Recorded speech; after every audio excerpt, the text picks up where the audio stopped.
José Cárdenas informa. Todas las noticias, todas las voces. Hoy es el jueves 31 y último de octubre de este año 2013 también. En Estados Unidos es el Día de las Brujas. Le tenemos todas las noticias y todas las voces. Alberto Patistán está en la calle, indultado por el presidente de la República. Ha determinado otorgar el indulto al profesor Alberto Patistán Gómez y notificarle su libertad inmediata. Son 13 años de lucha constante, tanto como la familia como también organizaciones se solidarizaron con nosotros y pedíamos y se pronunciaban también pues a que se liberara a mi papá y que se hiciera justicia. Manifestar la alegría que nos da ver la posibilidad de que el profesor Patistán recupere su libertad. Es un acto de elemental justicia. En todo este proceso solamente hay un perdedor, y es el Poder Judicial de la Federación, que nunca estuvieron a la altura para hacer justicia a un profesor indígena que 13 años estuvo privado injustamente. Fueron razones técnicas exclusivamente de lo que consideraba el código que pudiera llegar a proceder el reconocimiento de inocencia. Y en esa virtud, al haberse agotado todas las instancias jurisdiccionales, pues lo único que quedaba precisamente era el indulto. Tenemos que dar pasos consistentes en materia de procuración de justicia, por eso nosotros hemos insistido en la necesidad de darle autonomía a los ministerios públicos para que sean órganos verdaderamente especializados en sostener acusaciones ante los tribunales. Si hace 3 años tuvieron un error, pues lo tienen que corregir. La forma en la que sea, ya sea tumbando las paredes de la cárcel o esto, pero fue un error y pues lo tienen que reponer, reponiendo el daño que nos hicieron. José Cárdenas informa. Todas las noticias, todas las voces. Como acaba usted de escuchar, el profe Patistán ya es hombre libre gracias al indulto presidencial. Deja la cárcel después de 13 años y 4 meses. La justicia lo había condenado a 60 años de prisión por los delitos de homicidio agravado, lesiones, daño en propiedad ajena y uso de armas prohibidas. Se le pone en libertad porque hay evidencia flagrante de la comisión de violación a sus derechos humanos por parte de autoridades del Poder Judicial. Esta es la razón por la cual el presidente lo indulta. El indulto no quiere decir que Patistán haya sido inocente. Por ello, hoy en su conferencia de prensa, él ha insistido en continuar la lucha jurídica para lograr su plena exoneración de las acusaciones y la sentencia que obraba hasta hoy en su contra. Vamos contigo, Marta Alicia Villela, tú estuviste en la conferencia de prensa de Alberto Patistán, el profesor Tzotzil Chiapaneco. Adelante. Gracias, Pepe, te saludo con mucho gusto. En la Casa de la Solidaridad de la Colonia del Valle se dieron cita a organizaciones de derechos humanos, entre ellas Amnistía Internacional, convocadas por el Comité Libertad de Patistán. Y es que finalmente, Pepe, por la vía del indulto, se dio la libertad del maestro indígena Tzotzil. La conferencia, que daría ya como hombre libre, se fue postergando desde las 12 del día en espera de que el documento, el indulto, llegara a las manos de Alberto Patistán. A las 3:30 de la tarde inició la conferencia. Una de las primeras en hacer uso de la palabra fue su hija Gabriela Patistán, que sostenía a su bebé Génesis en los brazos. Se le quebró la voz, Pepe, cuando recordó que la separaron de su padre siendo una niña. No tengo para expresar lo que siento ahorita. Fueron 13 años de larga lucha. El primer momento en que nos detuvieron mi papá tenía 9 años. Y lo que pedía era su libertad. Y hoy lo tengo a mi lado y es una satisfacción inexplicable. Cuando Alberto Patistán tomó la palabra, lo primero que hizo fue preguntar quién es Patistán y respondió: soy yo, no solo oigo, escucho, ya casi no veo, pero veo con el corazón. ¿Quién es Patistán? Patistán soy yo, soy una persona que no solamente oigo, sino escucho. ¿Quién es Patistán? Es uno que está perdiendo la vista por mi enfermedad. Al parecer, como que ya no me deja ver tanto por los ojos, pero sí los veo mucho más claro en mi corazón. Él dice que cuando vio a su pueblo y se topó con que había esclavitud, olvido y marginación de los pobres, dijo: tengo que defender a mi pueblo. Señaló que con la detención las personas quisieron detenerlo, quisieron acabar su lucha, lo único que lograron fue multiplicarla. Yo estaba viendo lo que estaba pasando y dije yo, hasta aquí nomás, yo tengo que salir a defender este pueblo mío, como decía mi hijo. No me queda de otra, decía yo, que alguien tiene que salir por ellos. Decía yo, voy a sumarlo, voy a asumirlo, y salí a defender a mi pueblo aquel tiempo cuando el presidente municipal de nombre Manuel Gómez Ruiz había hecho tantas cosas. Alberto Patistán dijo que se ha sentido siempre libre. Pepe, estoy limpio en conciencia y ante los ojos de Dios me bendice siempre. A la pregunta expresa de si realizará alguna acción en contra del gobierno federal por estos 13 años que permaneció en prisión, dijo que él no guarda rencor, en su corazón hay paz, lo que corresponde al Estado, le toca al Estado. Pepe, lo más importante en la información. En una parte de esta conferencia de prensa, Marta Alicia, dice el profesor Patistán que le llegó la libertad pero no la justicia completa, que él seguirá luchando con su familia y sus abogados para quedar plenamente exonerado de los delitos que le costaron una sentencia de 60 años de prisión, de los cuales purgó 13 años, 4 meses en la cárcel. Efectivamente, él señala que todavía queda mucho camino por recorrer. Afortunadamente, dijo, este no es el primer paso, ya se ha andado un camino. Te comento también, Pepe, que las organizaciones civiles que acompañaron al maestro Patistán en esta conferencia de prensa bautizaron la reforma al Código Penal que le concedió el indulto como Ley Patistán, Pepe. La Ley Patistán, así queda esta reforma al Código Penal Federal que logra, al reforzar las facultades del presidente de la República, que éste le conceda el perdón, el indulto, después de haber indagado a profundidad las causas del caso específico y haber constatado la violación a sus derechos humanos. Te agradezco mucho la información. Una pregunta nada más. ¿Alguien preguntó si él va a pedir reparación del daño? Se le preguntó si va a pedir reparación del daño. Él dijo que en este momento lo que él quiere es disfrutar con su familia el tiempo que no pudo hacerlo, el tiempo que estuvo alejado de ellos, y dijo, después lo que viene, ya Dios iluminará mi pensamiento. En estas palabras muy de la filosofía indígena, Dios iluminará mi camino para saber qué es lo que sigue. Esa fue su respuesta, Pepe. ¿Quiénes arropaban la conferencia? Porque en las imágenes que muestra Telefórmula aparece por ahí el rostro de Daniel Jiménez Cacho, este famoso actor, estupendo actor, y otros representantes de organizaciones civiles. Así es, estuvo Daniel Jiménez Cacho, que se ha visto comprometido con las causas de organizaciones defensoras de derechos humanos. Estuvo Miguel Álvarez, representante de Serapaz, Servicios y Asesoría por la Paz, que es justamente la organización que dio cobijo en esta Casa de la Solidaridad, en donde se dio la conferencia de prensa. Estuvo Amnistía Internacional y varias organizaciones más de derechos humanos, incluso de desaparecidos, de organizaciones de desapariciones forzadas, que se dieron cita para arroparlo y acompañarlo en su primer día en libertad. Había hasta machetes por ahí, ¿no? Efectivamente, y de hecho, al principio, cuando le estaban dando la bienvenida en medio de porras y en medio de la marimba, que toda la gente juntó un poquito de dinero para poder comprar la marimba con la que le dieron la bienvenida, le entregaron este machete que es símbolo, dijeron, de la resistencia, de lucha y herramienta de libertad del pueblo de Atenco, de tal manera que le entregaron a Alberto Patistán este machete a manera de cetro, de símbolo de lucha. Le pusieron también un paliacate de los pueblos indígenas y bueno, estuvieron también acompañando las personas del pueblo de Atenco. Te agradezco mucho la crónica, por supuesto, y vamos a estar atentos, Marta Alicia, si hay alguna otra novedad. Pepe, seguimos pendientes. Muy buenas tardes.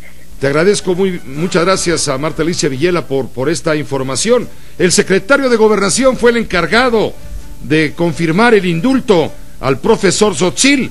Ahí estuvo pendiente mi compañero Javier Giles. El anuncio fue por ahí de la 1:30 de la tarde. Adelante, Javier, ¿cómo te va?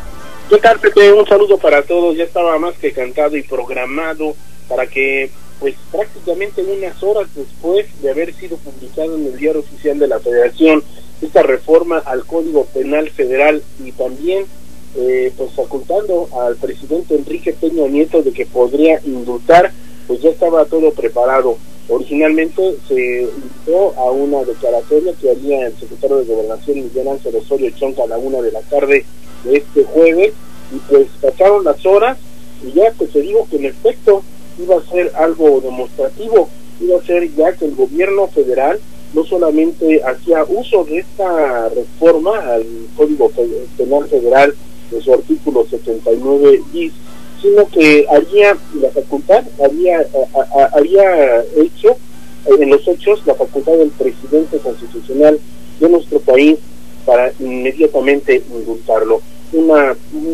Históricamente, porque pues prácticamente no se había dado este momento porque no había esta reforma en el Código Penal, y fue precisamente el llamado a los medios de comunicación para que el encargado de la política interior de nuestro país, el secretario de Gobernación, hiciera lo propio.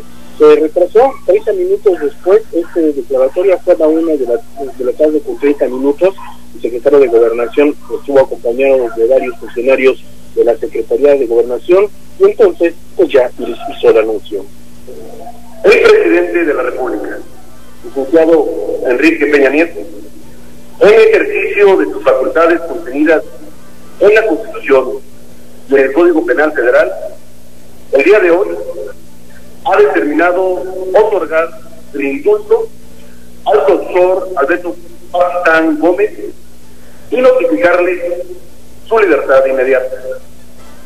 Para sustentar el otorgamiento del indulto, se identificaron indicios consistentes de violaciones graves a los derechos humanos, particularmente al debido proceso. Y bueno, pues acabando de decir esta declaratoria, instruyó al director de Asuntos Jurídicos de la Secretaría de Gobernación, al oficial mayor de esta dependencia y al director general de Políticas Públicas para que se apersonaran en un domicilio allá por la zona de Iztapalapa, estuvieran frente al maestro Partistán y le entregaran no solamente este decreto, sino que le hicieran conocimiento de que el presidente ya tenía la facultad de indultarlo. Así lo hizo, inmediatamente acabando esta declaratoria, que no fue conferencia, los funcionarios abordaron sus camionetas y partieron a una zona de allá por la calle de Río Churubusco y la calle de Matamoros. Ahí se lo hicieron saber, le entregaron el indulto, y bueno, pues el señor Partistán, el profesor Partistán,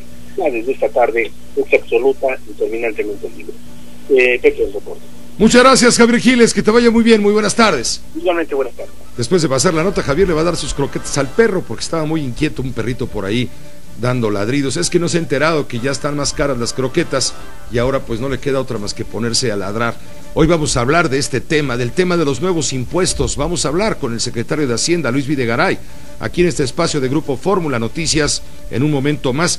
Pero antes déjenme apuntar simplemente lo que han comentado, han escrito algunos analistas, observadores de la situación y del caso del drama del profesor Xochitl Alberto Partistán. Esta figura reformada del indulto presidencial, estrenada por Enrique Peña Nieto, resulta un reconocimiento tardío a los renglones torcidos del sistema judicial. No corrige ni castiga a los policías, jueces y agentes ministeriales responsables, o debo decir irresponsables, de atropellar el derecho de cualquiera, sobre todo de quienes, por su condición de indígenas, pobres y marginados, valen menos, valen mucho menos. Este caso de que mientras no se enderece lo chueco, ni siquiera para el maestro Xochitl habrá justicia completa, pues es un hecho. Y creo que es una demanda. Las cosas no deben de terminar con el espectáculo de una noticia que por supuesto nos da mucho gusto, la libertad de un hombre que estaba injustamente encarcelado, injustamente en el sentido de la violación de los derechos humanos, porque este indulto no lo está eximiendo de alguna culpa, toda vez que la justicia le castigó, lo sentenció con 60 años de prisión. A él no lo declaran inocente, simplemente declaran que tiene derecho a estar en la calle, estar libre, porque fueron violados sus más elementales derechos humanos. Por eso él dice: voy a seguir la lucha jurídica, porque yo busco mi exoneración, porque insiste, yo soy inocente. No me están liberando, no me están exculpando del delito, simplemente me están defendiendo por el atropello que se cometió por parte de muchas autoridades judiciales corruptas, ineficientes, ineptas, en mi contra.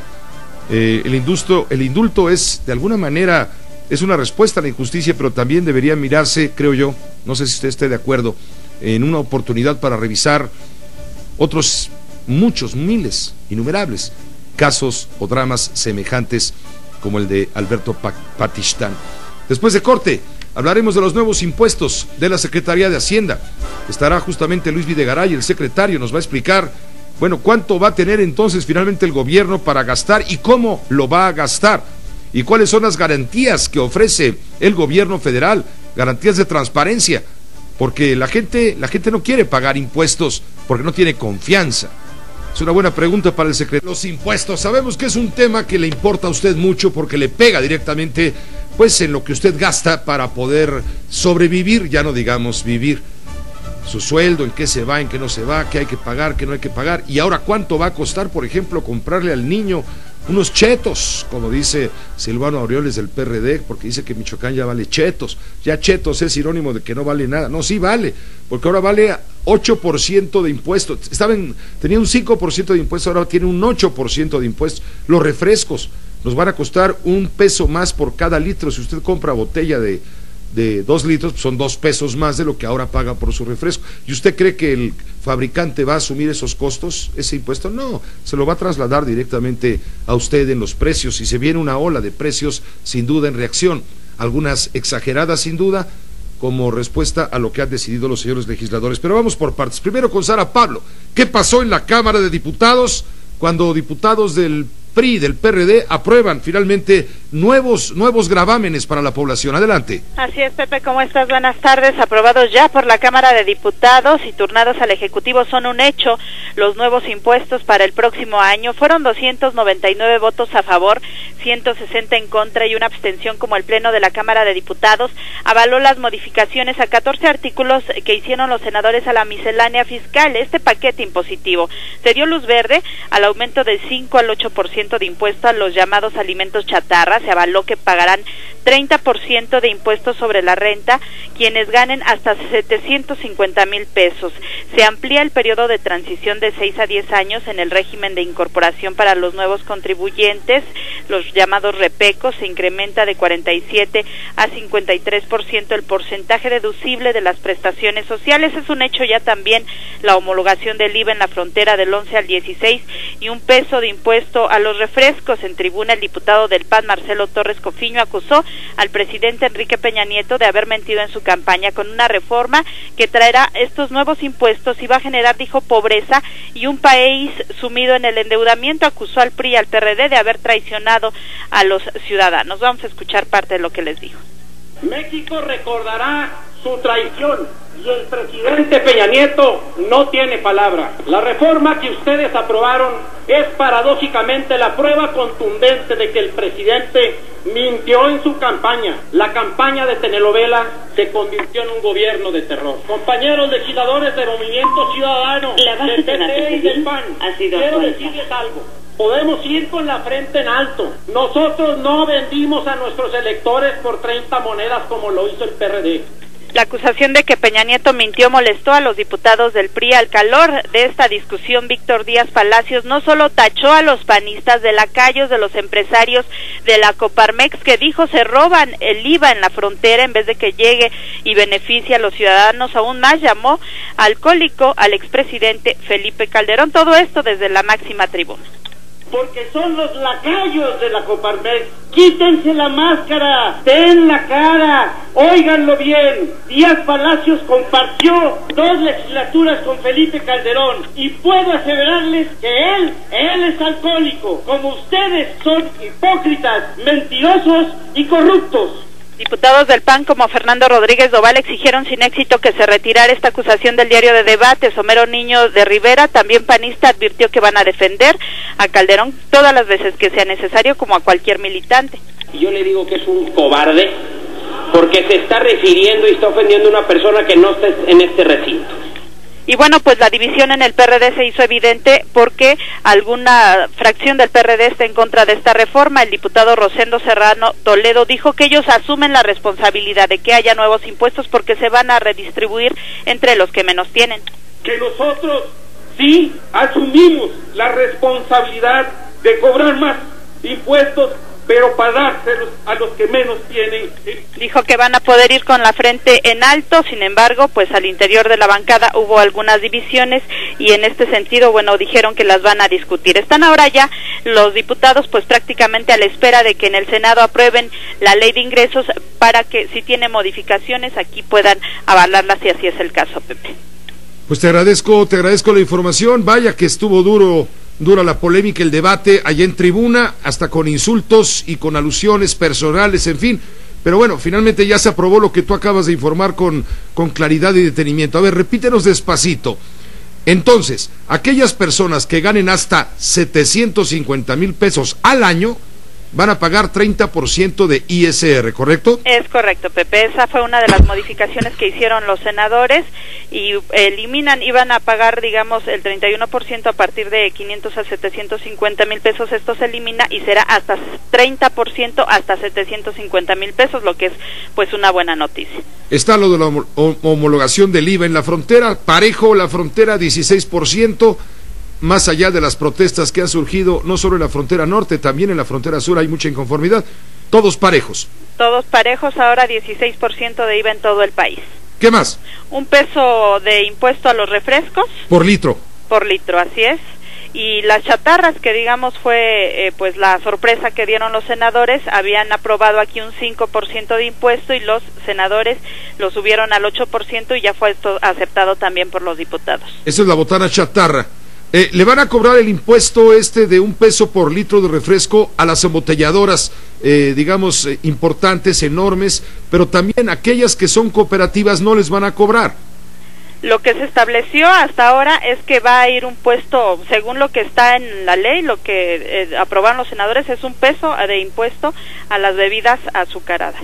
Es decir, que si tú vas a una tienda y quieres comprar una Coca-Cola, te va a costar más cara el mismo cantidad de líquido que un Pascual, por ejemplo, un Pato Pascual. Así es. No te va a costar lo mismo, te va a costar más barato el Pato Pascual. Lo que están determinando es que es a las bebidas azucaradas y están ellos buscando que haya, digamos, que no se afecte en este caso a la embotelladora Pascual, en efecto, porque argumentando que es de pulpa de fruta y no de azúcar. Es como el chicle, ¿no? Que no le ponen impuesto porque no es alimento, porque un chicle te lo masticas pero no te lo comes. A esos niveles. Bueno, ya es como en las épocas del Renacimiento, ¿no? En las épocas de Bizancio. Bueno, te agradezco muchísimo. Hasta luego, Pepe. Buenas tardes. Buenas tardes, Sara Pablo. Ya está aquí Leo, muerto de la risa de todas estas cosas, porque le tratamos de entender y es que se nos ve, es como una gelatina este tema, ¿no? Sale por un lado algo bueno, pero sale por acá mucho malo, en fin, así van las cosas, mi querido Leo Zuckerman. En un momento te van a traer tu micrófono porque te van a dejar mudo. Déjame ir primero con Israel Aldave, porque también, ¿qué pasó en el Senado de la República? El Senado de la República ya aprueba en lo general toda la cuestión impositiva, la ley de ingresos. Sin embargo, dice Ernesto Cordero que este resultado no es otra cosa que un bodrio. Así lo dijo. Israel Aldave, ¿cómo estás? Buenas tardes. ¿Qué tal, Pepe? Gracias. Muy buenas tardes. Así es como tú lo señalas, con los votos en contra del PAN, PT y algunos perredistas, el Pleno del Senado de la República aprobó en lo general la Ley de Ingresos de la Federación para el ejercicio fiscal a 2004. Los priistas, verde ecologistas y algunos perredistas, Pepe, aprobaron por 71 votos a favor, 45 en contra y 2 abstenciones el proyecto. Desde tribuna, el panista Ernesto Cordero advierte que la ley es un grave error que pondría fin a la era de responsabilidad fiscal que afirmó iniciaron los gobiernos panistas. Hoy ganarán una votación que más temprano que tarde sus representados les van a reclamar en las urnas. Hoy ganarán una votación que sus hijos y sus nietos algún día les van a reprochar. Hoy, con su voto, están poniéndole punto final a la época de la responsabilidad fiscal en México. Que conste. En respuesta, Pepe, el priista Alejandro Tello afirmó que su fracción asumirá los costos del trabajo legislativo realizado en los últimos días, pero dejó muy en claro que el proyecto económico que ha presentado el gobierno federal y que ha avalado hasta el momento el Poder Legislativo permitirá al país superar la adversa situación económica que heredó del gobierno calderonista. Dijo que quien critica, quien no está de acuerdo con este proyecto es porque no lo conoce a fondo. Votaremos por una reforma social. Votaremos sabedores de los costos, los afrontaremos, pero también sabedores que México sí puede y debe salir adelante de la situación en que se nos tuvo en los últimos años, principalmente en los últimos, y que no se ve o no se quiere ver por quien por su propia e ilusa conveniencia cree que las cosas son así. Por su parte, Pepe, la perredista Dolores Padierna, a nombre del grupo de los senadores de este partido que votaron en contra del proyecto, afirmó que la reforma no tiene ningún sentido social, ya que afecta a las clases más desprotegidas y beneficia a quien más tiene. Es una gran impostura porque se publicitó como una reforma con sentido social, cuando en realidad no afecta a los más ricos y sí atenta contra las clases medias, los pequeños y medianos empresarios, contra quienes no tienen el poder de controlar la bolsa de valores ni presionar en los pinos para que no les afecten con un impuesto a sus exiguos ingresos. La carátula, Pepe, de la ley de ingresos queda de la siguiente manera: ingresos totales por 4.467.225.8 millones de pesos, el precio del barril de petróleo a $85, el tipo de cambio entre un rango de 12.60 a 12.90 pesos por dólar, así como un déficit de 780.000 millones de pesos extras, así como una consideración de crecimiento de la PIB de 3.9% y una inflación de 3 más menos 1%. En estos momentos, Pepe, los senadores de todas las fuerzas políticas discuten ya en lo particular la ley de ingresos de la Federación. Se centran principalmente en el déficit fiscal que se ha solicitado para el 2014. Pepe, por el momento el reporte desde el Senado. Muchas gracias, Israel Aldave. Muy buenas tardes. Seguimos pendientes. Volveremos contigo ahí a la Cámara Alta, al Senado de la República, en un momento más. Continuamos aquí muy pendientes, Pepe. Continuamos muy pendientes y en la línea telefónica agradecemos mucho. Está el secretario de Hacienda y Crédito Público, el doctor Luis Videgaray Caso. Señor secretario, Luis, ¿cómo te va? Muy buenas tardes. Bien, Pepe, me da mucho gusto saludarte a ti y al auditorio en este día en que ya ha aprobado el Congreso de la Unión la reforma hacendaria que presentó el presidente Enrique Peña Nieto.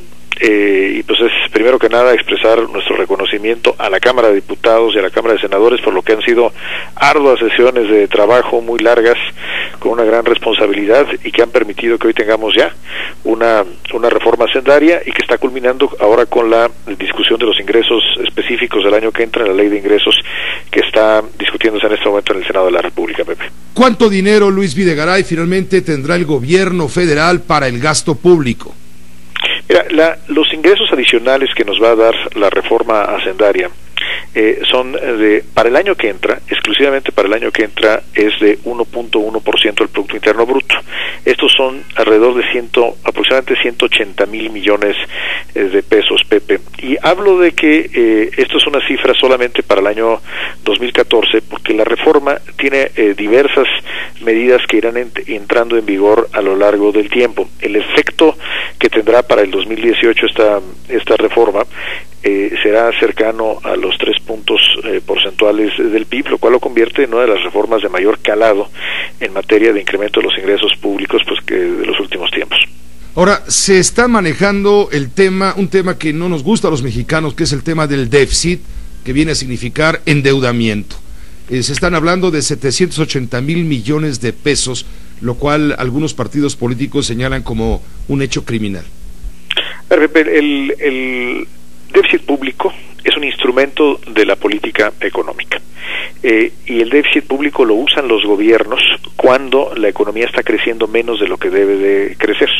Lo que sería una franca irresponsabilidad sería que el gobierno se quedara de brazos cruzados ante la desaceleración de la economía que estamos experimentando. Por eso lo que se está proponiendo de forma responsable y oportuna es que tengamos un déficit manejable, transitorio, un déficit nunca puede ser para siempre, que nos permita en este momento de bajo crecimiento acelerar, ponerle más velocidad al crecimiento económico para la creación de empleos. En el caso específico de este año 2013 teníamos dos opciones. Una, ante la caída de ingresos, respetar la meta de déficit cero haciendo una contracción del gasto público, tendríamos que haberle cortado en el último trimestre del año alrededor de 70,000 millones de pesos al gasto público. Eso nos parece que sería francamente irresponsable. De por sí traemos ya un crecimiento más lento del esperado, más lento del que necesita México, y pues recortar en este momento el gasto público simplemente para conservar una meta de déficit cero, pues sería francamente una irresponsabilidad, y sería pues un gobierno y un Estado mexicano que no reacciona ante el cambio del contexto. Y segundo, esta opción que se propone pues es entonces no reducir el gasto público, sino ampliar la meta de déficit de 0 a 0.4% del PIB, un déficit muy parecido al que se tuvo el año pasado. ¿Y qué nos permite eso? Pues ejercer el presupuesto tal y como lo aprobó la Cámara de Diputados. No tendremos que reducir ni obra pública ni gasto en programas sociales. Vamos a poder ejercer el presupuesto teniendo un déficit moderado en este año 2013. Para el año que entra estamos proponiendo un déficit de 1.5% del Producto Interno Bruto para darle un estímulo muy decidido a través del gasto público al crecimiento económico. ¿Es un déficit manejable? Sí. ¿Es un déficit transitorio? Sí. Una economía, Pepe, no puede estar siempre en déficit, pero lo que sería francamente irresponsable es que cuando el gobierno tiene que actuar, simplemente por un prurito dogmático, nos quedáramos de brazos cruzados esperando a que la tempestad pase sola. El gobierno tiene que actuar, esa es la responsabilidad que tiene con los ciudadanos, y eso es lo que está haciendo el gobierno de Enrique Peña Nieto. Señor secretario, pero justamente viene la pregunta porque en el discurso de toma de posesión del presidente Peña Nieto, él dijo que el déficit sería cero, y ahora, bueno, las circunstancias lo han llevado a cambiar la estrategia fiscal. Los empresarios están acusando que esta reforma hacendaria que envió el Ejecutivo pues va a causar un freno a la economía. En fin, hay mucha adversidad pues a las decisiones que se han tenido que tomar en la discusión legislativa y con el resultado fiscal. Yo creo que sin duda, Pepe, hay muchos grupos, o algunos grupos, como ocurre siempre en las reformas, particularmente cuando son reformas profundas, que tienen resistencias porque se ven afectados intereses. En este caso, sin duda, quienes llevarán el costo de la reforma son los grandes contribuyentes, muchas empresas muy grandes, y eso sin duda ha generado cierto ambiente de rechazo hacia las propuestas de cambio. Pero con respecto a la estabilidad de la economía, yo creo que es importante tomar en cuenta una cosa. Primero, ¿cuál ha sido la reacción de las entidades del exterior, del Fondo Monetario Internacional o de las calificadoras que evalúan la calidad crediticia, la fortaleza financiera de nuestro país? Claramente la reacción ha sido positiva. Ahí están las declaraciones de la directora del Fondo Monetario Internacional, Christine Lagarde. Ahí están las publicaciones que han hecho Standard & Poor's, que ha hecho Moody's. En todos los casos se califica a la reforma como positiva para la fortaleza de las finanzas públicas mexicanas. Si hubiera una preocupación real, Pepe, con respecto a la solidez de las finanzas públicas, pues ya lo estaríamos viendo en las tasas de interés que se pagan sobre la deuda mexicana. ¿Qué le ha ocurrido a las tasas de interés desde que se dio a conocer la reforma y la estrategia de déficit público para acelerar el crecimiento? Pues las tasas de interés han bajado.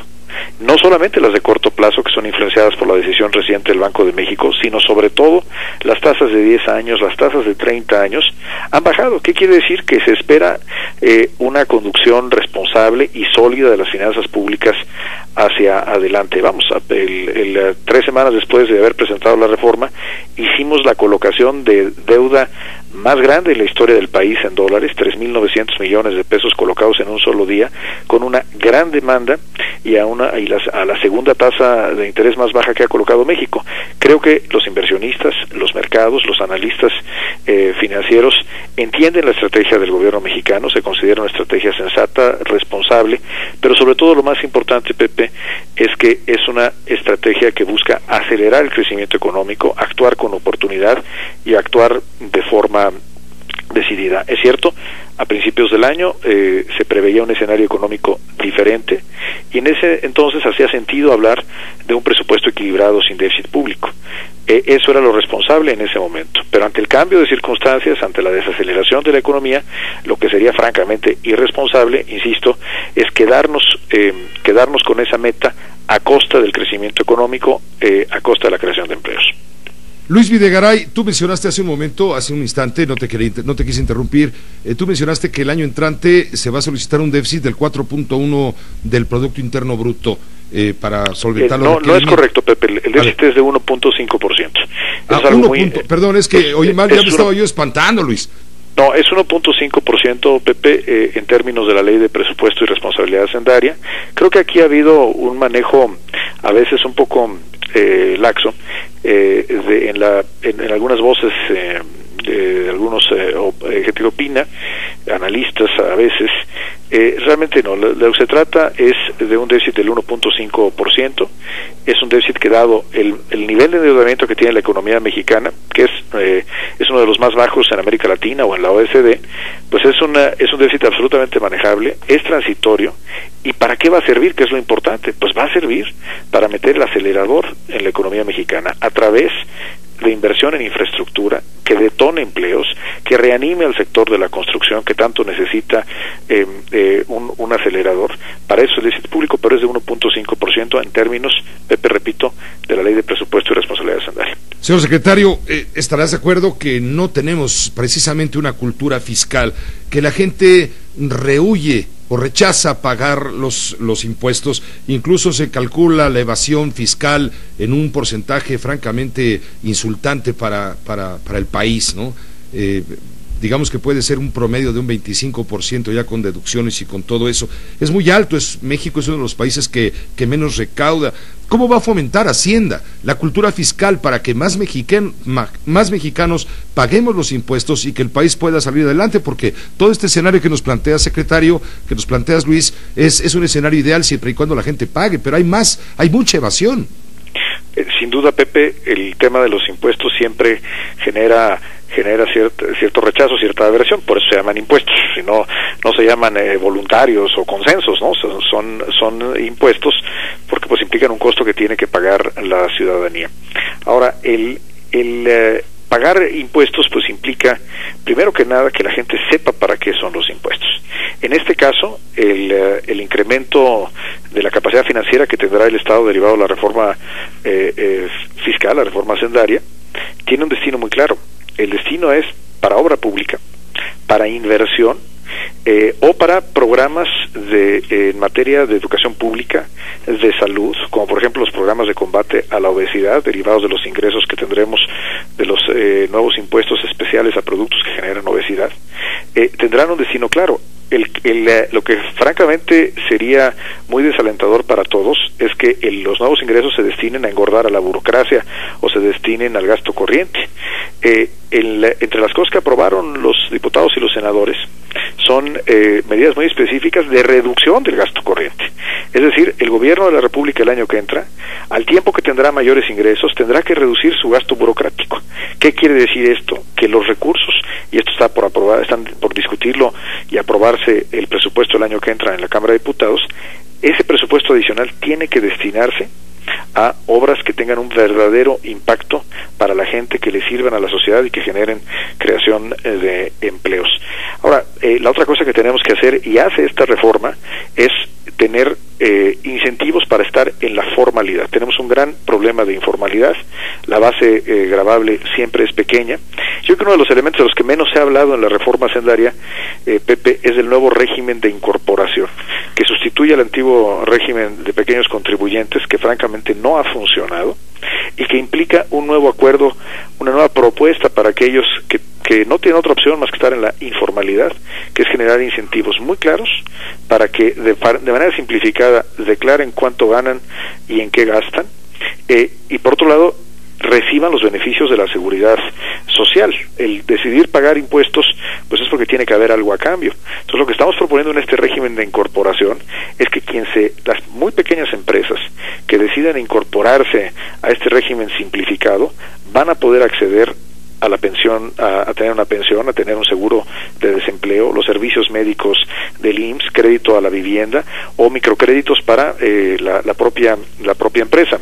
Esta es una nueva forma de pensar en la informalidad y atiende el problema más importante que creo que y bien lo apuntas tú, tiene nuestro régimen tributario, que es que siempre se busca cobrarle a los mismos de siempre. En este caso, esta reforma hacendaria que hoy aprobó el Congreso de la Unión le dará al Estado mexicano instrumentos nuevos, innovadores, importantes, para ir por contribuyentes que hoy toman la decisión, por la razón que sea, de estar fuera de la formalidad. Secretario, no puedo dejar de preguntarte tu opinión sobre lo que decidieron los legisladores. Le condonaron impuestos a gobiernos de estados y municipios que antes le habían retenido el impuesto sobre la renta a sus trabajadores y no lo enteraron nunca a la federación, sino que lo gastaron, no digo que se lo robaron, pero quizá también, pero lo gastaron en lo que no debían y nunca le dieron a Hacienda el dinero. Ahora, ¿es justo que les hayan condonado los impuestos a estos gobernantes, repito, estatales y municipales? Esto es algo, Pepe, que ha ocurrido varias veces por decisión de la Cámara de Diputados y el Senado en años anteriores. En esta propuesta del presidente Peña justamente acaba con esa práctica. ¿Cómo se hace? Quedando muy claro que los impuestos que se le retienen a los trabajadores ahora van a ser participables a los estados y los municipios, y por otro lado los impuestos los impuestos retenidos a los trabajadores federales en los estados y los municipios no serán participables, es decir, serán para el gobierno federal. Esto implica pues una relación sana, sin simulaciones, que evite estas prácticas recurrentes de condonación.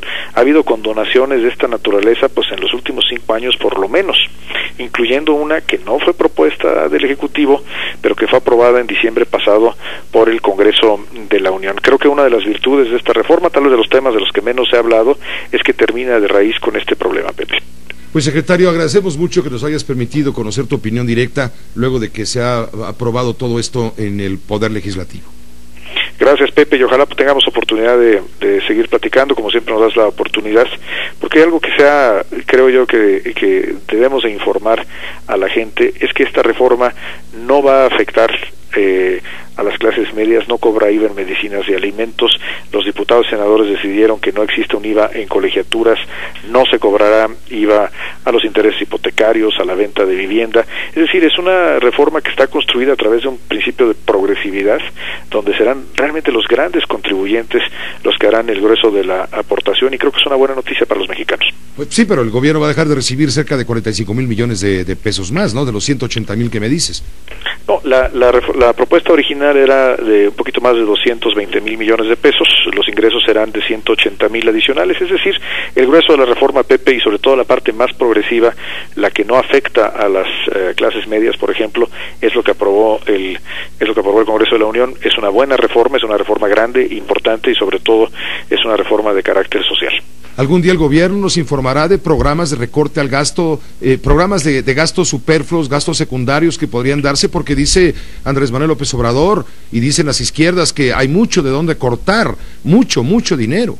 Bueno, mira, esta es una de las cosas creo que muy buenas del trabajo que hicieron los diputados y los senadores, que se aprobó en el Senado de la República y en la Cámara de Diputados. Por primera vez en ley aparece la obligación del gobierno de la República de apretarse el cinturón con medidas muy específicas. Por ejemplo, el gasto que hacemos en el gobierno en la alta burocracia tendrá que reducirse en 5%, tendrá que reducirse y limitarse todo lo que son viáticos, vehículos, teléfonos celulares, gastos en convenciones, en fin, son medidas muy específicas que están en la ley y que implican que en el 2014, a pesar de que el gobierno va a tener más recursos, el gobierno tendrá que apretarse el cinturón de manera muy eficaz en el gasto que creo que nadie quiere, que es el gasto burocrático, el gasto administrativo. Los nuevos recursos, y así está ya la obligación en ley, Pepe, serán para las cosas que le importan y le sirven a la gente. Señor secretario, te van a bajar el sueldo a ti también, 5%, ¿no? Ya, no necesariamente implica que se reduce el sueldo de alguna persona en lo individual. Habrá menos plazas, habrá recortes, tal vez puede ser también algunos recortes de sueldo. Es decir, porque de nada sirve si se reducen algunos sueldos y se contrata más gente. Lo que importa es que la partida, el gasto que se hace sumado de todos en alta burocracia, se reduzca, y esa es la obligación. El reto que tenemos ahora es un reto que de manera entusiasta acataremos en el gobierno federal. Muchas gracias, secretario. Pepe, estas medidas de austeridad no nada más son para el gobierno federal, también son para la Cámara de Diputados, para el Senado de la República, para el Poder Judicial, para el INEGI, para el IFE, en fin, para todo el Estado federal.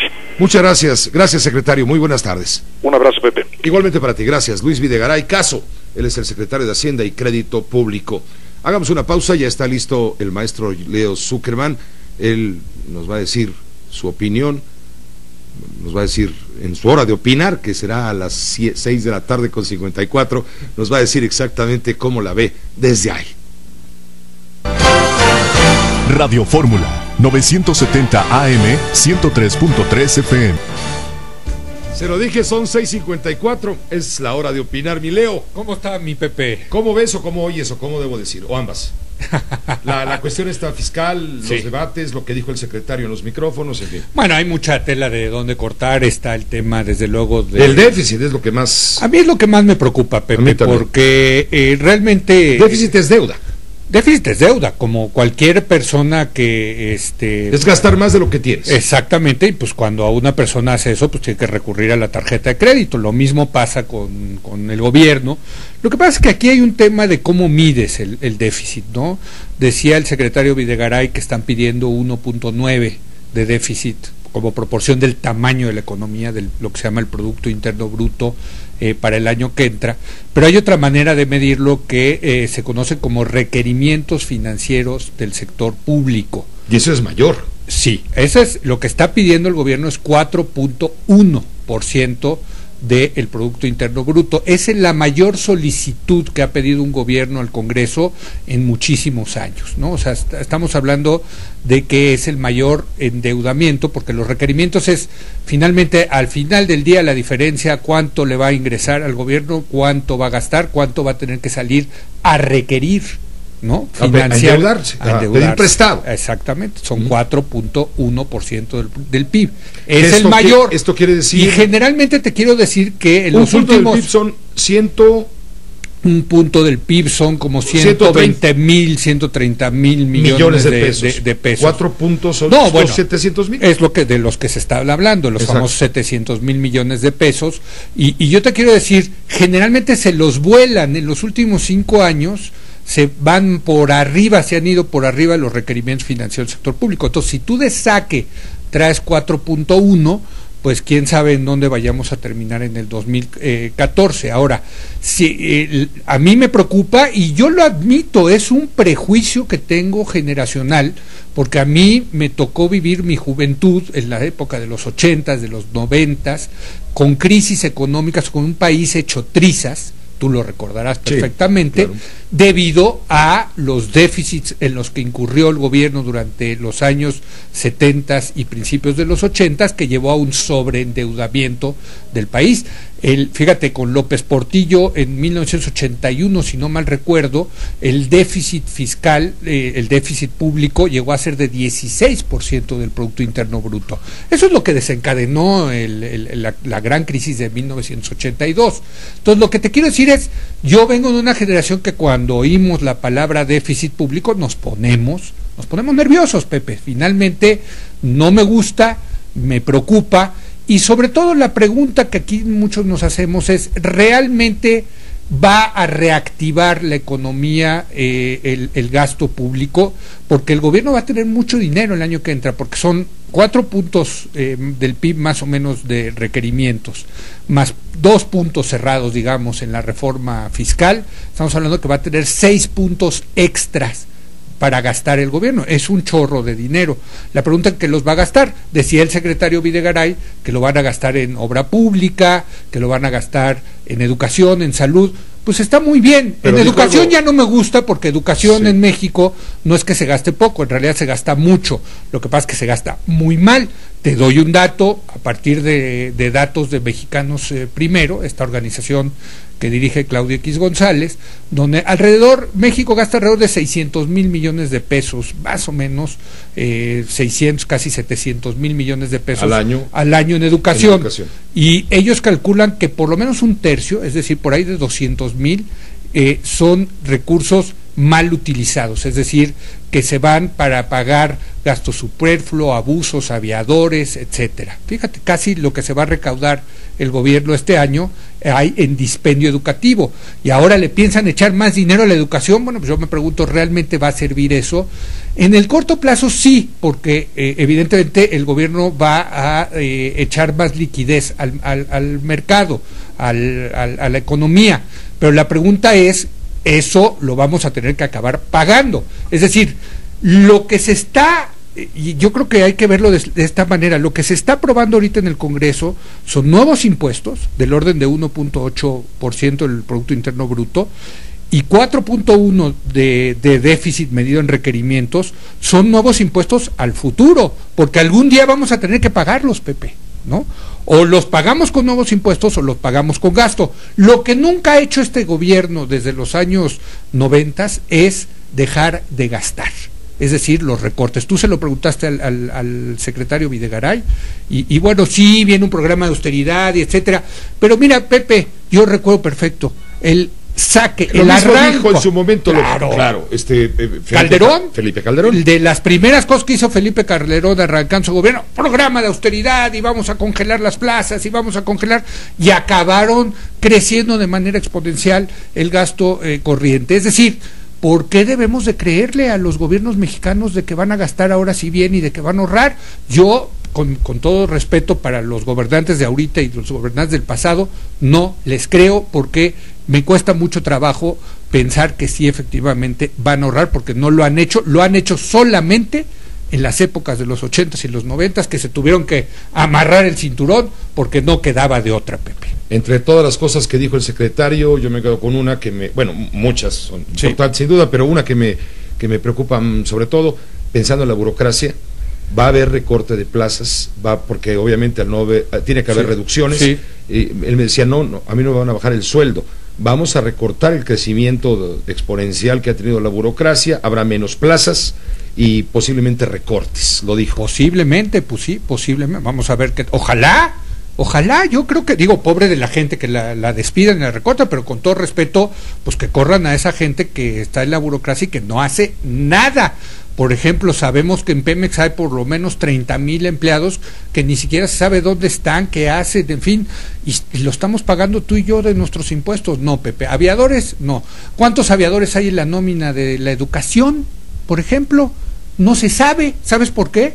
Porque no sabemos de qué tamaño es la nómina de la educación en el país, porque no sabemos cuántos trabajadores hay. Imagínate, con esa opacidad, ahora le vamos a entregar más dinero al gobierno para que se lo gaste. Yo creo que es un tema de credibilidad. Eso explica, exacto, eso explica muchísimo por qué la gente es renuente a pagar los impuestos. Hay un espléndido artículo muy amplio que publica María Amparo Casar en Nexos, que está en circulación desde ayer, en donde con base en una encuesta financiada por el SAT, realizada por Buendía y Laredo, se explica, le preguntan a la gente, y el resultado es que la gente no tiene confianza, no cree en el gobierno, no tiene seguridad de en qué se va a gastar su dinero, y por lo tanto hace todo lo posible por no pagar, o pagar lo menos posible. Mira, yo te diría dos cosas con eso. Uno, abre el periódico cualquier día y te vas a encontrar por lo menos tres historias de despilfarros, de corrupción, de abusos con el gasto público, por lo menos, que si los aviones, que si las camionetas, que si se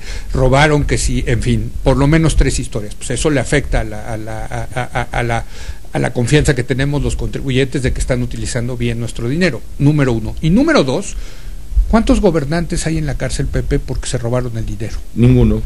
Creo que está un señor que se llama, ¿cómo se llama? De Tabasco. Sí, hombre. Granier. Sí. Pero creo que está... que fue su secretario ahí de... Pero creo que finanzas. Está incluso por lavado de dinero y no por enriquecimiento ilícito.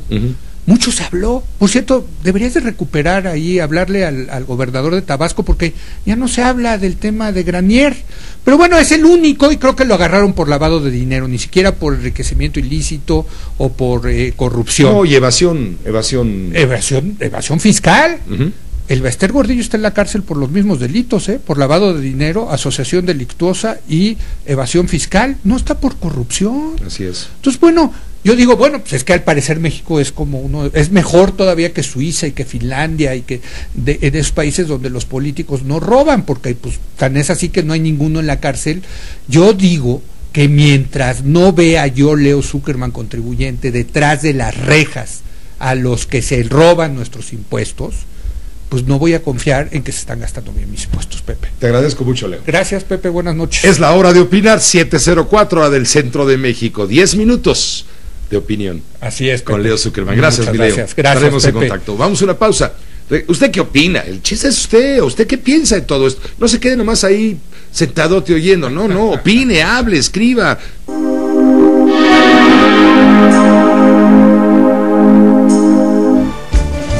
Bueno, se está generando en este momento información importante en relación con los maestros de la Coordinadora de Trabajadores de la Educación, en relación con el plantón.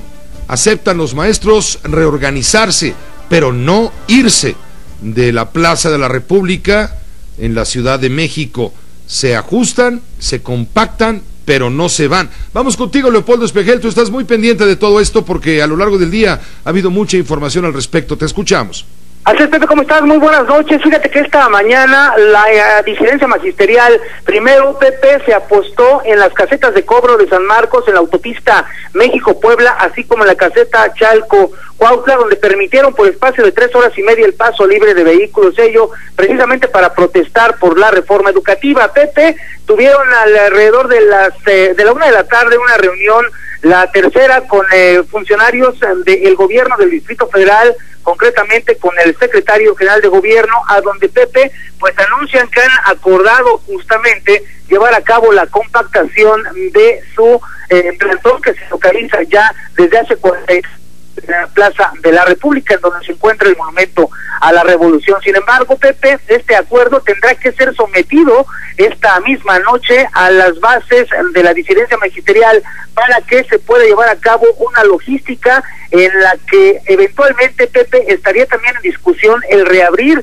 el circuito de la Plaza de la República, que tanto daño, que tanta afección y tantas pérdidas ha llevado ya a los empresarios y hoteleros de la zona, quien dicen que son 1.300 millones de pesos los que han perdido en 43 días de este plantón.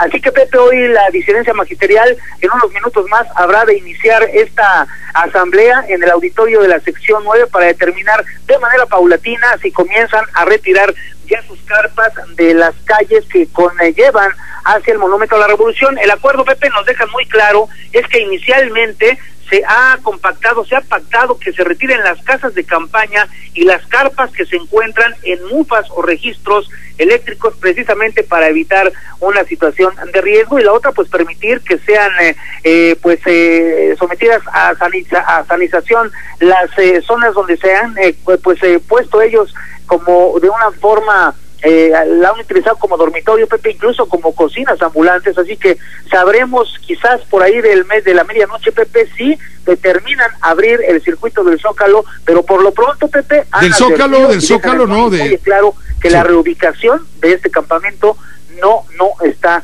en discusión y que no se van a mover de la Plaza de la República, algo que tenemos, Pepe, al momento. Sí, pero van a liberar las vialidades, las vialidades tanto para vehículos como para personas en torno a la Plaza de la República, porque tú dijiste Zócalo, no, es Plaza de la República. Van a liberar, pues, luego de las protestas de ayer y de anteayer de los comerciantes, quienes denuncian el peligro en el que están ahora sus negocios y los empleos de sus trabajadores debido a este plantón.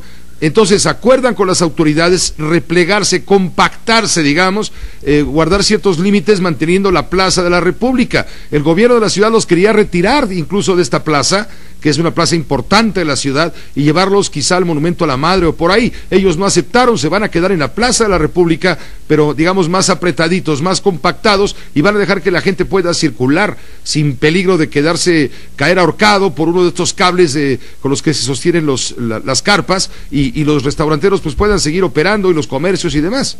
Efectivamente, Pepe, esa es la intención, aunque hay que subrayar que la discusión que van a tener en unos momentos más es si determinan, si acuerdan abrir el circuito de la Plaza de la República, Pepe, que es lo que han pedido los restauranteros. Esto todavía no está acordado compactar su plantón, pero todavía, Pepe, no deciden reabrir el circuito, que es lo que estaría como interesante en esta asamblea que tendrán en unos minutos más, Pepe. De la cual estaremos informando oportunamente. Gracias. Buenas noches, Pepe. Buenas noches, Leopoldo Espejel. También queríamos conocer el punto de vista de las autoridades del gobierno de la ciudad. Pues está Laura Cardoso, ya tiene toda la información y estuvo pendiente en este diálogo que se dio hace un rato. Adelante, Laura, te escuchamos. ¿Qué tal, Pepe? Buenas tardes. Los maestros que mantienen su plantón en el Monumento a la Revolución no se van ni se reubican. Lo único que aceptan es reorganizarse en la Plaza de la República y que el gobierno capitalino pueda supervisar las instalaciones de energía eléctrica, sanitarias y de seguridad en esa zona. Este jueves se reunieron con el secretario de Gobierno, Héctor Serrano, y acordaron que no permitirán la presencia de vendedores ambulantes y en los próximos días darán respuesta a la solicitud del gobierno capitalino de liberar el circuito de la Plaza de la República y calles aledañas para la libre movilidad de peatones, automovilistas y el Metrobús. Sin embargo, Pepe, los restauranteros advierten que de seguir el plantón en esa zona, por lo menos 50 establecimientos cerrarán sus puertas de manera definitiva o temporal al no poder pagar la renta y los salarios de sus trabajadores. El secretario de Desarrollo Económico, Salomón Chertorivsky, también se reunió con los afectados y les reiteró su apoyo para obtener créditos que van de los 5,000 a los 300,000 pesos, aunque muchos requieren más de 1,000,000 de pesos. También se les ofreció seguros de desempleo y la exención en el pago de impuestos, de predial, hospedaje y nómina, y se analiza también el pago de agua. Francisco Bravo, dirigente magisterial, aclaró que no se van ni se reubican y solo se van a reorganizar porque en los próximos días llegarán más maestros a la Ciudad de México.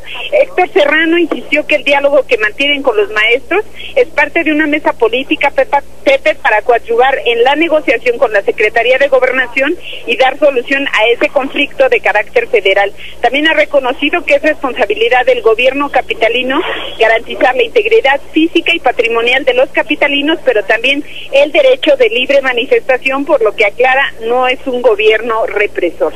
Este es el reporte que te tengo, Pepe. Completo, Laura, gracias, buenas noches. Buenas noches. Bueno, le queda claro a usted, ¿no?, lo que está siguiendo esta información en detalle. Ahora se está conjugando un nuevo verbo que se pondrá de moda, el verbo compactar, el verbo empequeñecer, comprimir, hacer todo más chico, como es el caso del plantón de la coordinadora de maestros, ¿no?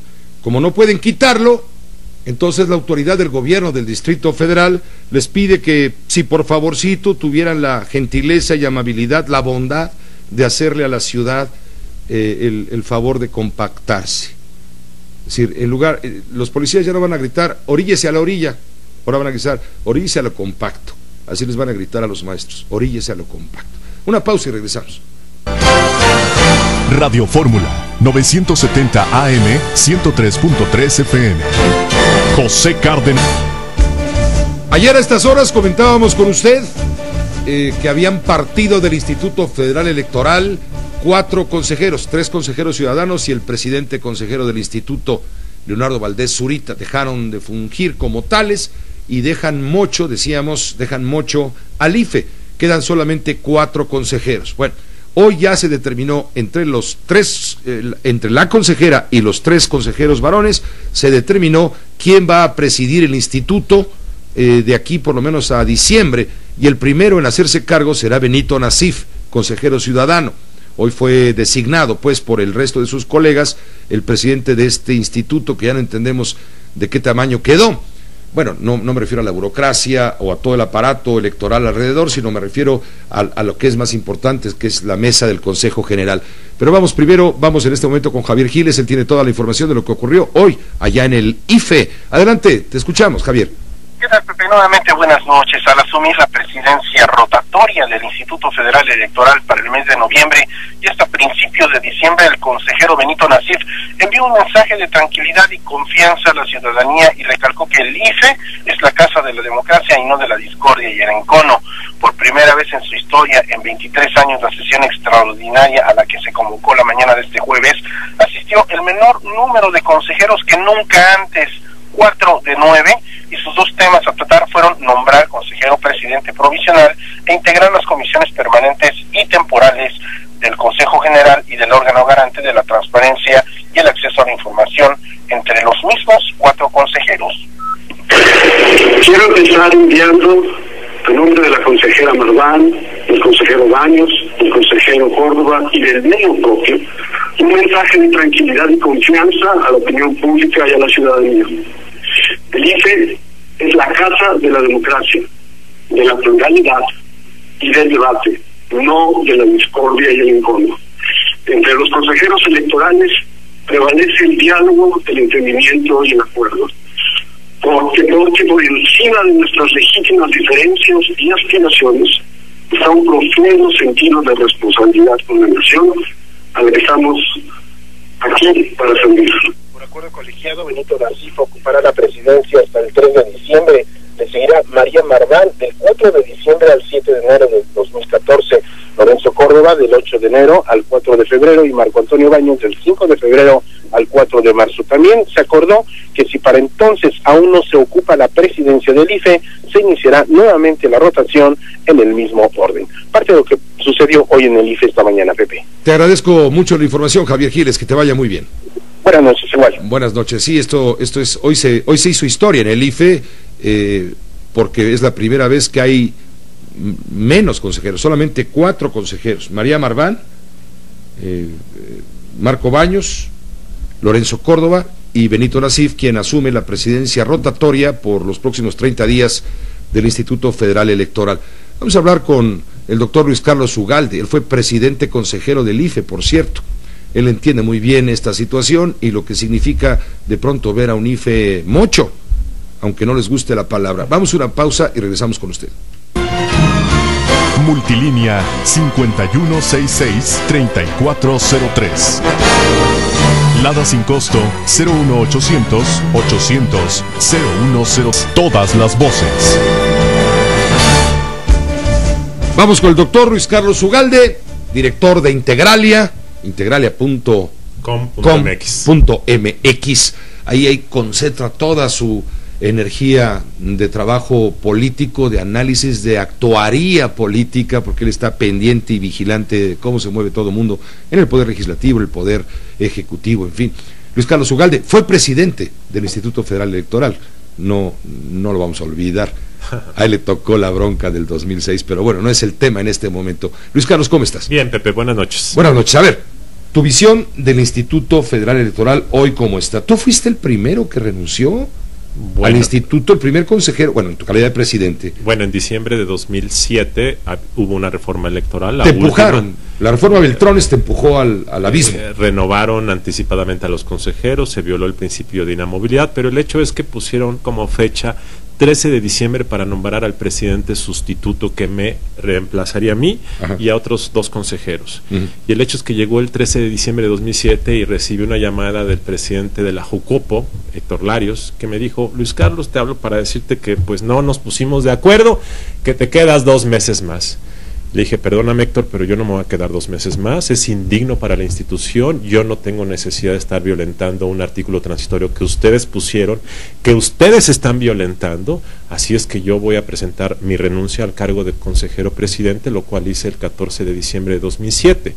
Y fue la primera vez que el IFE, de tener 9 integrantes, se quedó con 8, pero fue básicamente por una omisión legislativa que, en mi opinión, el IFE no puede tolerar ni debe tolerar. Entonces yo presenté la renuncia y se quedaron 8 consejeros, y entre ellos nombraron a un sustituto mío, Andrés Salvo. Andrés Salvo, que fue presidente interino, como hoy lo empieza a hacer Benito Nasif, por un periodo de 3 meses hasta febrero de 2008, cuando finalmente los diputados nombraron a Leonardo Valdés, que terminó ayer su periodo. Correcto, eso fue lo que sucedió. Pero ahora, no había vuelto a repetirse en el IFE otro movimiento de esta naturaleza por deficiencia de parte de la Cámara de Diputados. Lo que hemos visto es que el Congreso no nombra a tiempo y no cumple su obligación constitucional. Está violando la ley del Congreso. Está violando la Constitución porque hay un plazo. Lo que pasa es que en México no hay sanción para la omisión legislativa. Y entonces a veces se ha recurrido al Tribunal Electoral y el Tribunal Electoral ha dado la instrucción de que se nombre. Lo hizo hace 5 meses con el sustituto de García Ramírez y no se hizo. Y ahora el Congreso, con el pretexto de que va a haber un Instituto Nacional Electoral, de que para qué te adelantas, que mejor esperemos, pone al IFE en esta situación absurda y extrema. Déjame explicarle a nuestra audiencia. El Instituto Federal Electoral, de acuerdo a su ordenamiento de creación, desde que existe hace 23 años, genera, es decir, le da cabida a 8 consejeros ciudadanos y a un presidente consejero. Así es. Que es el que encabeza las sesiones del Consejo General.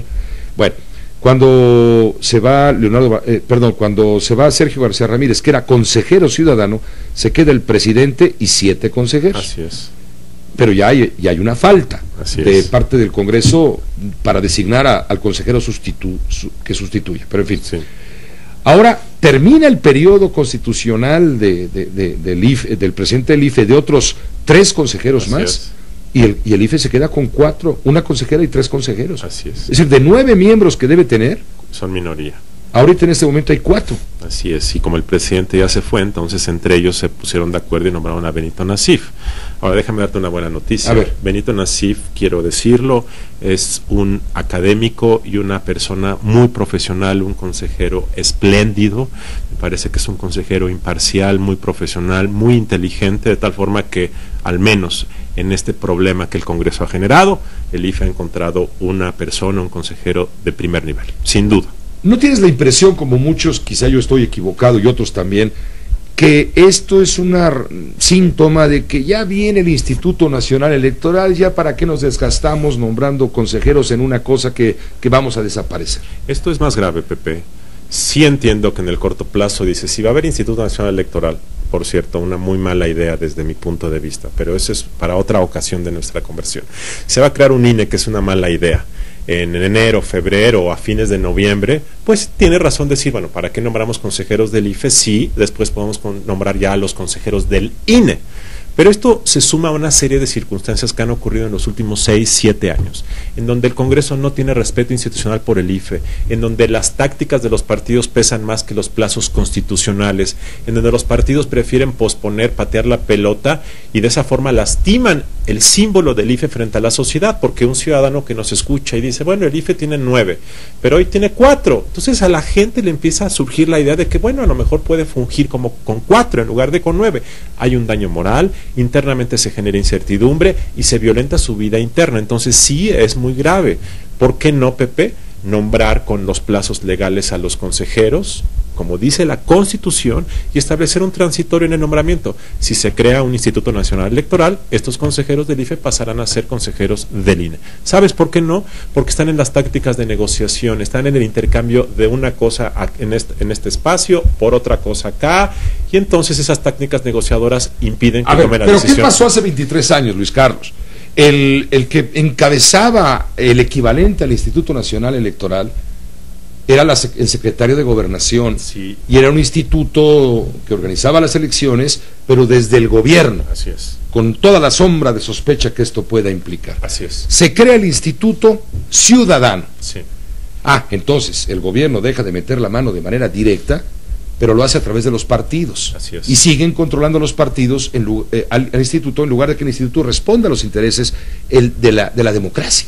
Digamos que los partidos han querido meter mano y han venido tratando de cooptar con más o menos éxito, pero también quiero decir que hay muchos consejeros que no permiten que eso ocurra, unos sí, otros no. Yo creo que Benito Nasif es de los que es totalmente independiente y hay otros que seguramente no lo son.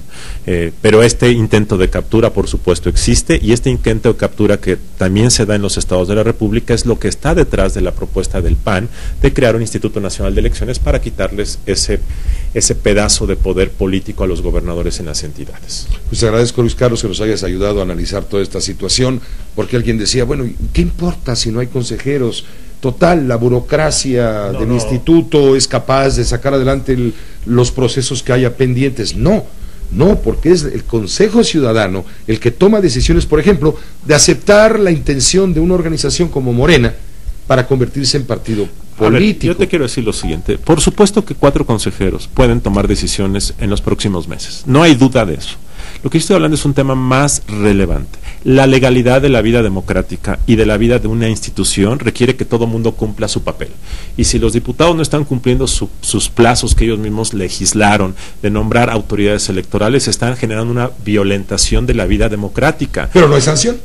Pero no hay sanción, entonces es una cuestión muy grave porque el PAN y el PRD sobre todo están ahorita pidiendo una reforma al Instituto Federal Electoral para centralizar a los institutos locales en aras de independizarlos del poder de los gobernadores. Pero si esos mismos partidos no cumplen su mandato, es una forma de lastimar simbólica y políticamente a la institución. Ese es el tema de fondo, Pepe.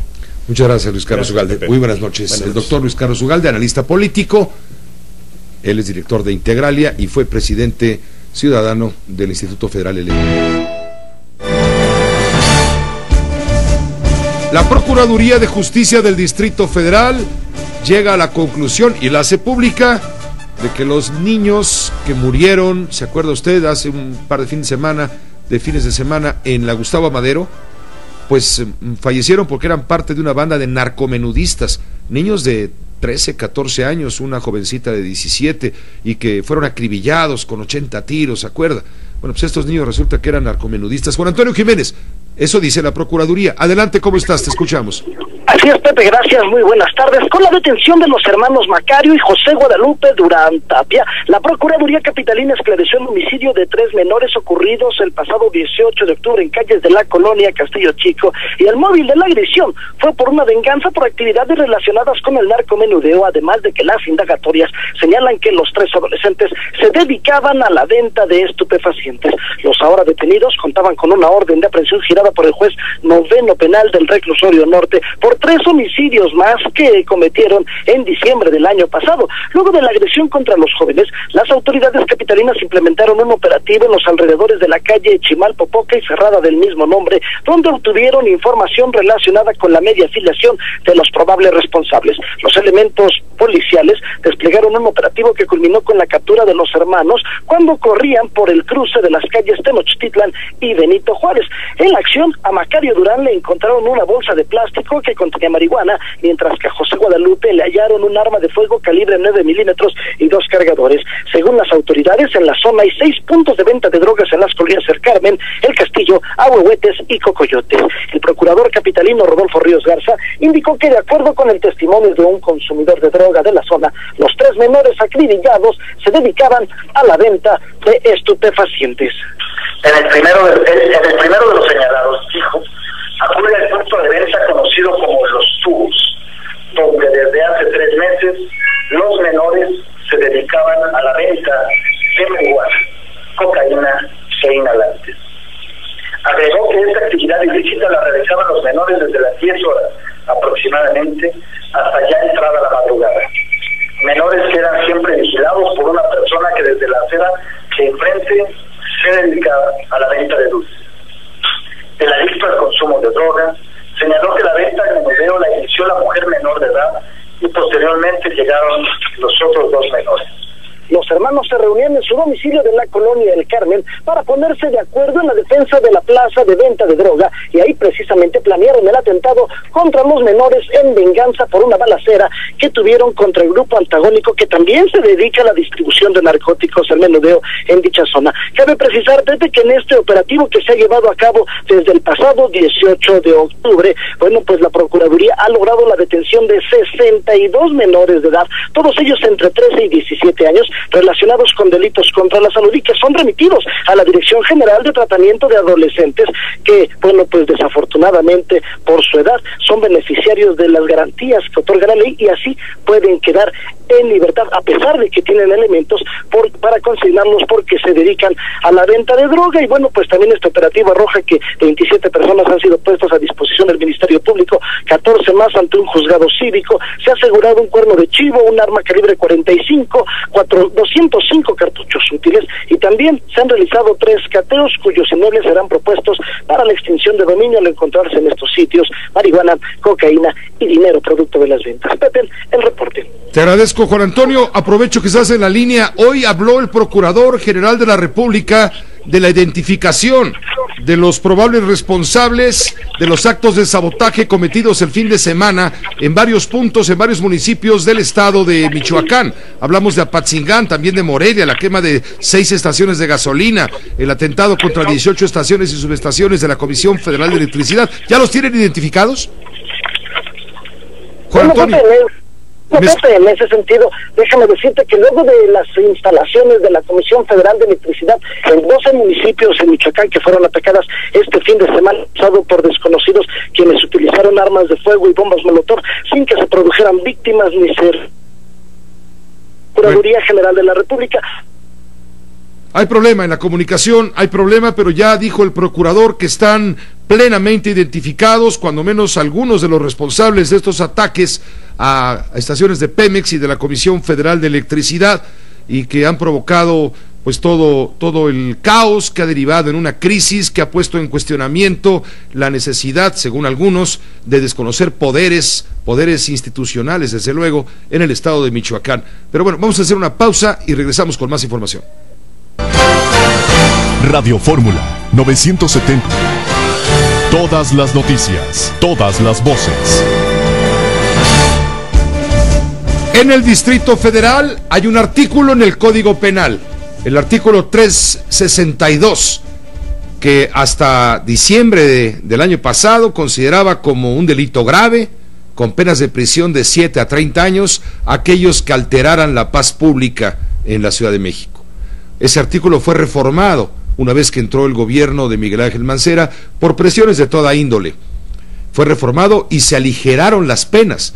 Ya no es un delito grave, sino es un delito, punto, y lleva sanciones que permiten a quien comete el delito, salir bajo fianza. Es el caso de los anarquistas, usted conoce de memoria. Bueno, pues ahora viene una propuesta de contrarreformar el 362. Laura Cardoso, buenas noches. Hola Pepe, buenas noches. Son diputados del PRD a la Asamblea Legislativa los que presentan una contrarreforma al Código Penal del Distrito Federal para tipificar como delito grave los ataques a la paz pública. Son los mismos, Pepe, que en diciembre pasado modificaron este delito por considerar que el castigo era equiparable a un homicidio simple. La propuesta presentada este martes por 22 diputados perredistas es que los ataques a la paz pública se castiguen con una pena corporal de 5 a 7 años de prisión, por lo que ya no alcanzarían a salir con fianza. Antes de la reforma de diciembre, la sanción por este delito era de 5 a 30 años de prisión. Es el diputado Arturo Santana quien presentó esta propuesta, que forma parte de un paquete de iniciativas en la que también se incluye una reforma al artículo 30 del mismo código para agravar el delito de lesiones cuando se cometan en contra de algún elemento de los cuerpos policíacos, cuando estos se encuentren salvaguardando el proceso de una marcha, manifestación o bloqueo. En el caso del artículo 362, cuya reforma causó polémica en diciembre del año pasado porque fue modificado justo en la coyuntura de la toma de protesta como presidente de Enrique Peña Nieto, ahora intentan revertirlo bajo el argumento de que la violencia ha ensombrecido las protestas. Este paquete de iniciativas, Pepe, también incluye una reforma al artículo 287 del Código Penal para agravar el delito de ultrajes a la autoridad cuando éste se cometa en contra de algún elemento de los cuerpos policíacos. Es el reporte, buenas noches. Buenas noches, Laura Cardoso. ¿Cuándo va a empezar esta discusión? Rápidamente dime. Pero ya no me... ¿Perdón, Pepe? Sí, te preguntaba que cuándo va a empezar este debate en la Asamblea. Ya se presentó hoy, sin embargo, aún tiene que pasar a comisiones, a la Comisión Correcto. De Administración de Bien. Justicia, y después se discute. Estaremos informando entonces, Laura. Muy buenas noches. Buenas noches. Gracias a Laura Cardoso, reportera de Grupo Fórmula Noticias, y gracias a usted por su atención, su confianza y todo lo demás. Lo invito a que nos acompañe a continuación en la Fórmula Financiera con Mari Carmen Cortés, Pepe Yusta y Marco Antonio Mares en las frecuencias de radio, con Mario Ávila en Telefórmula, y a nosotros mañana a las 6 de la tarde con todas las noticias y todas las voces. Nos leemos mañana en Excelsior y nos vemos en la noche en la tele.